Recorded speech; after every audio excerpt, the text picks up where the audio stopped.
Good morning, students.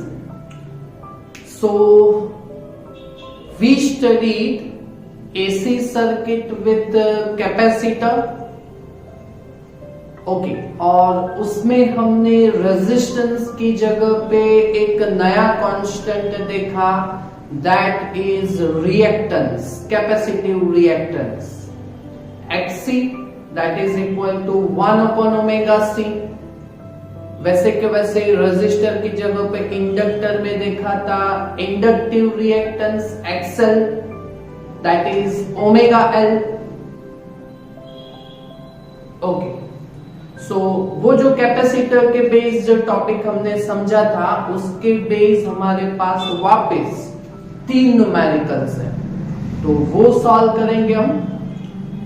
But उसके पहले एक बात कि अगर आपको वीडियो थोड़ा ब्लर दिख रहा है तो आपको अपने वीडियो की क्वालिटी को थोड़ा इंक्रीज करना पड़ेगा।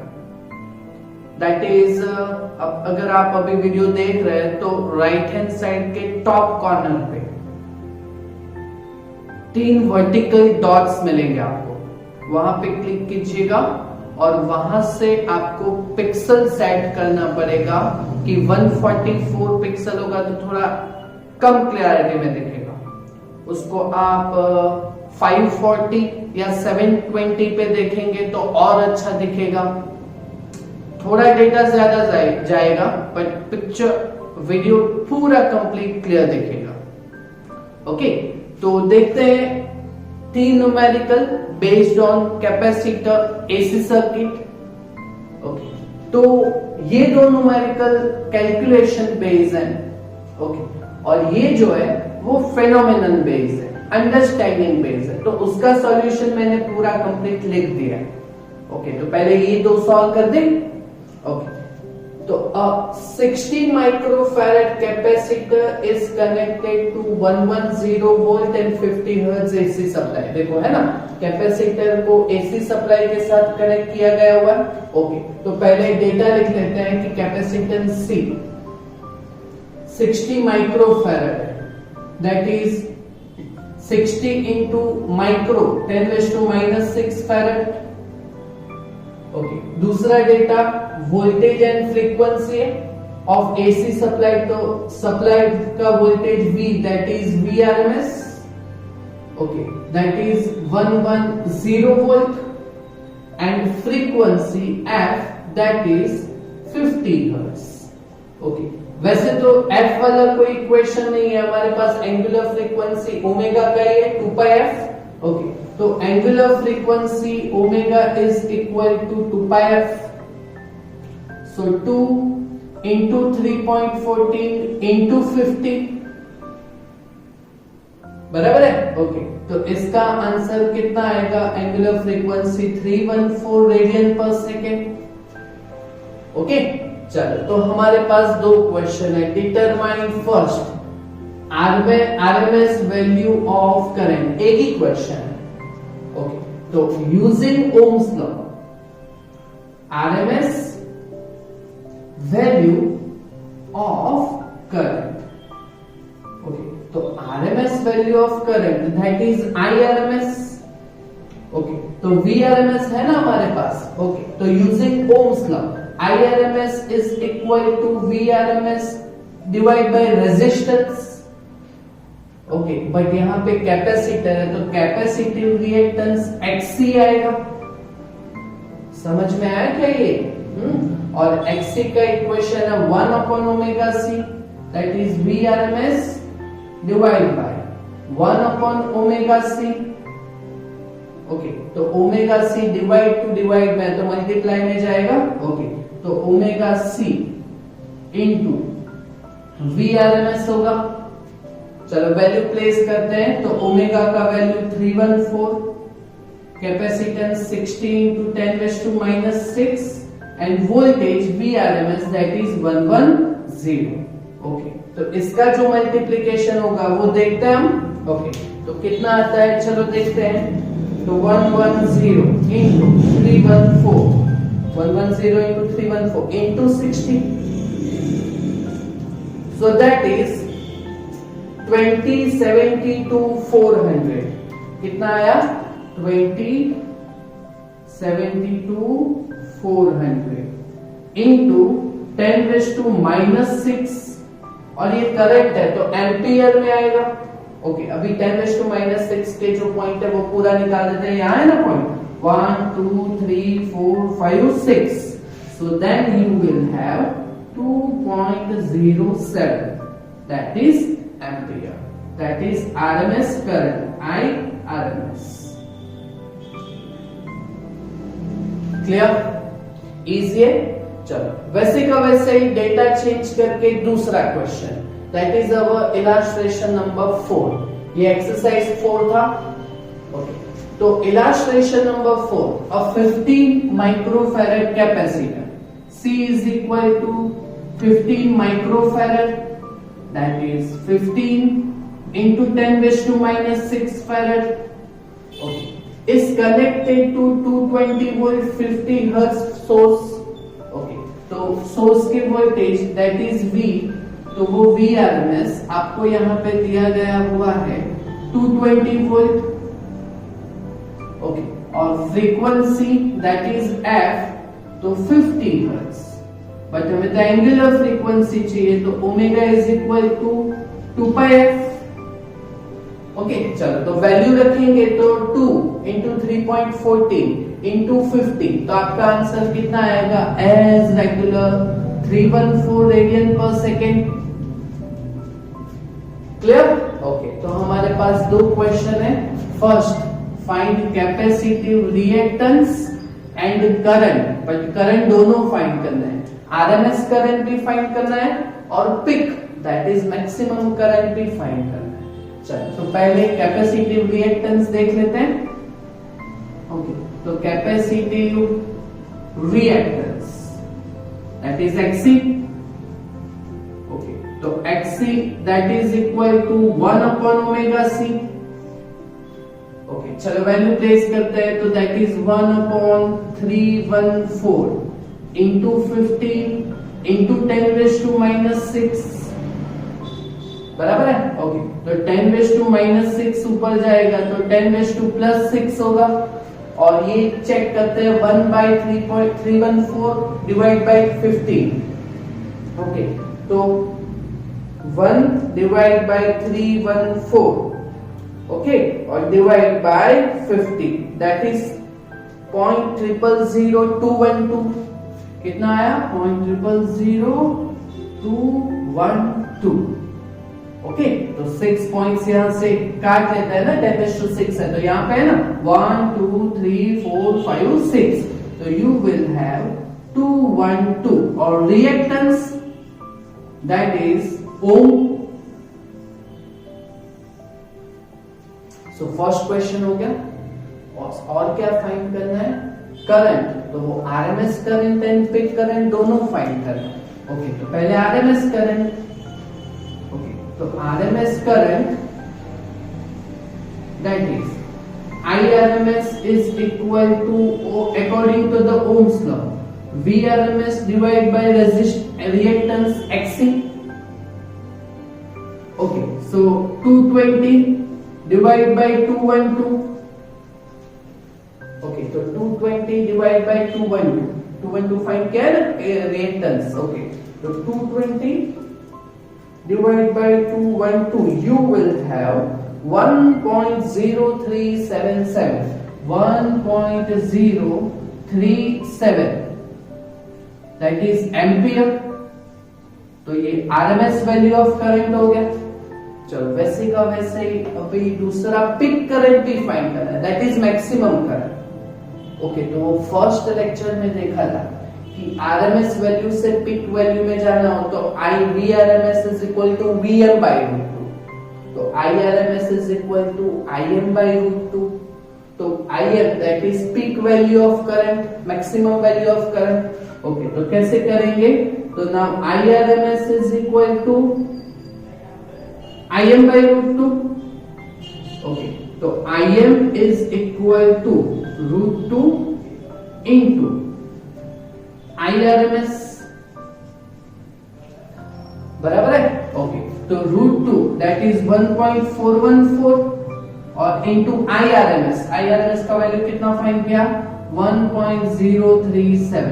ओके, तो IM का आंसर कितना आएगा, तो 1.414 इनटू आई कितना वैल्यू, तो that is into 1.414 that is 1.46 that is maximum value of current ampere. Clear हो गया क्वेश्चन। ओके, बट यहाँ पे दूसरा भी है कि देखो अगर फ्रीक्वेंसी डबल करेंगे तो कैपेसिटिव रिएक्टेंस एंड करंट में क्या होगा, what happens in capacitive reactance and current. Okay, तो वो थ्योरेटिकल थिंग्स है। ओके, तो यहाँ पे देखिएगा इफ फ्रीक्वेंसी F डबल, अगर फ्रीक्वेंसी आप डबल करते हो, ओके, तो omega is equal to 2πf, तो वो भी डबल होगा, एंगुलर फ्रीक्वेंसी भी डबल होगा, तो कैपेसिटिव रिएक्टेंस का क्या होगा, तो कैपेसिटिव रिएक्टेंस का इक्वेशन क्या है, कैपेसिटिव रिएक्टेंस का इक्वेशन क्या है, capacitive reactance XC is equal to 1/ωc।